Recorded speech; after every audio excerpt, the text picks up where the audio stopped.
sejak dulu pengetahuan dari para pendahulu kita itu diletakkan dalam bentuk pepatah misalnya. Makanya kemudian peribahasa pepatah itu isinya adalah salah satu kristalisasi dari pengetahuan kita.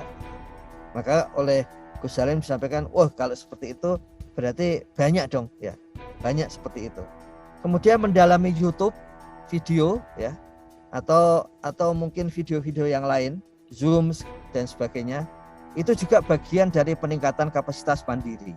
Jadi waktu itu dalam salah satu rapat itu ditunjukkan bagaimana pendamping dan warga desa itu segera membuat konten tentang kebijakan Kementerian Desa. Jadi makanya ketika kebijakan kementerian itu karena masalah administrasi penganggaran, kemudian administrasi birokrasi itu kemudian muncul di publik, pelatihannya itu sebulan kemudian.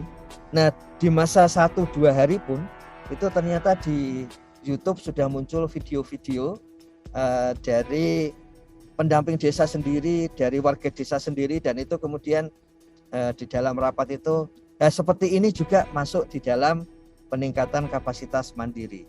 Bahkan di situ sudah mulai pada aspek pembelajar, yaitu ketika pendamping merefleksikan hasil dari pengetahuan kebijakan baru itu dan kemudian menggunakan sarana video untuk memberikan pembelajaran bagi pihak-pihak lain.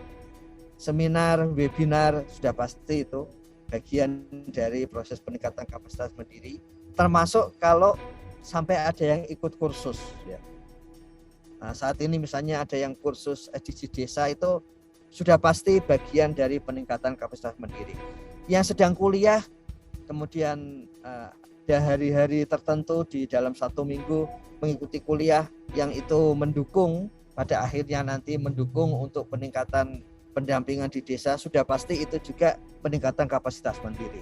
Kalau tidak, mana mungkin ada RPL ya kan? Kalau kuliah itu tidak peningkatan kapasitas mandiri, mana mungkin sampai menteri desa sendiri yang menggali beasiswa untuk fokus-fokus tertentu yang mendukung pendampingan, jelas itu bagian dari peningkatan kapasitas mandiri.